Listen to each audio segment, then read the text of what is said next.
queria indicar a todos uma obra chamada da democracia, da ditadura à democracia, de um senhorzinho chamado Gene Sharp. Esse cara, ele foi o maior especialista em ação não violenta da história da humanidade. O Gene Sharp, ele, desde os anos 50, ele entendeu que nas ditaduras, a primeira coisa que acontece, um ditador, ele desarma a população. Então, como que a população consegue, então, fazer com que tipo de armas se pode quebrar uma ditadura? E o Gene Sharp, ele escreveu um livro, né, esse livro chamado Da Ditadura à Democracia. Ele escreveu também um outro chamado 198 Métodos de Ação Não Violenta.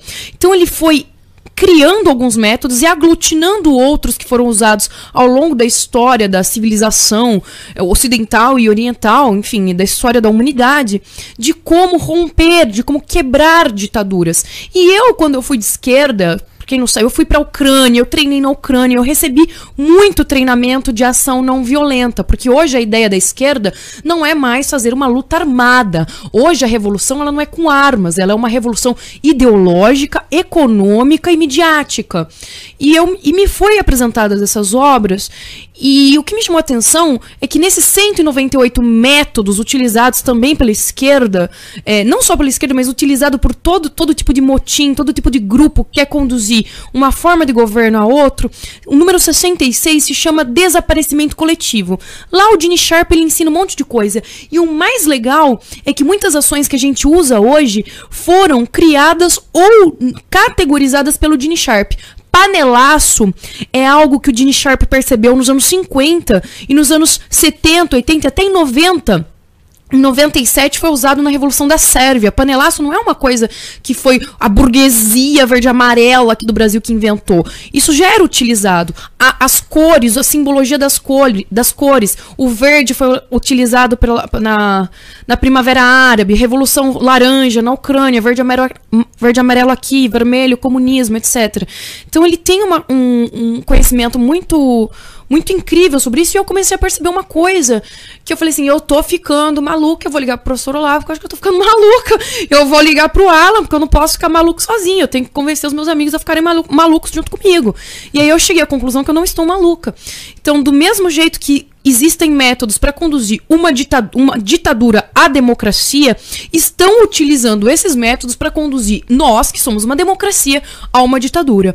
O número 66 desses 198 métodos de ação não violenta chama desaparecimento coletivo. Então, imagine que você está vivendo numa ditadura, porque é isso que o Gene Sharp ensinava, como quebrar ditaduras, como conduzir um país, uma nação, um estado que está num regime ditatorial, autoritário, etc., para uma democracia. Então, desaparecimento coletivo é quando todos os cidadãos da respectiva polis não saem de casa propositalmente, não circulam, não consomem, não produzem, a fim de causar um colapso econômico para obrigar esse ditador a pedir auxílio econômico a organizações internacionais dotadas de personalidade jurídica, como ONU, FMI. Você não pode ser uma ditadura e pertencer a organizações como essa, né? Em tese, entre aspas, você não pode.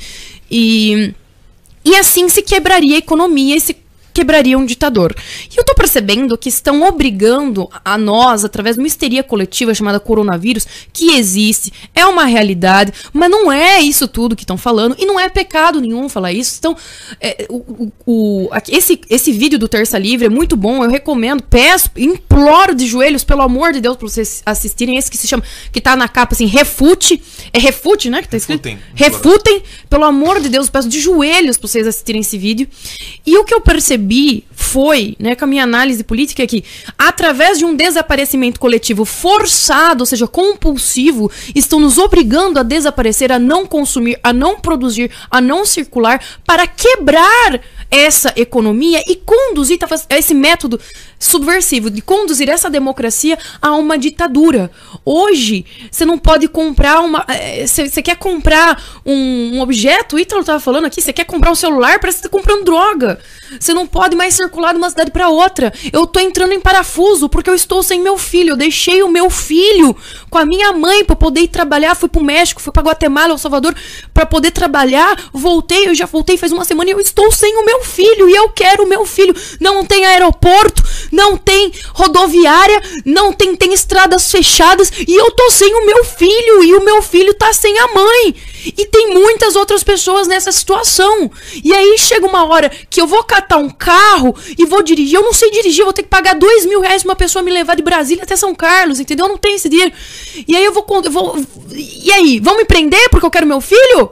Porra, vão me prender porque eu quero meu filho, porque eu quero exercer minha maternidade, caralho. Isso não existe. A gente tem que se movimentar, a gente tem que se organizar, mas não é só sair na rua vestido de verde e amarelo e pagar R$800, R$1.000 num carro de som e começar e tirar foto e fazer um discurso bonito e colocar no Facebook. No Instagram não é isso, a gente tá vivendo, a gente não pode ser amador, a esquerda tá sempre um passo à nossa frente, porque eles estão estudando essas estratégias de guerra política há 70, 80 anos.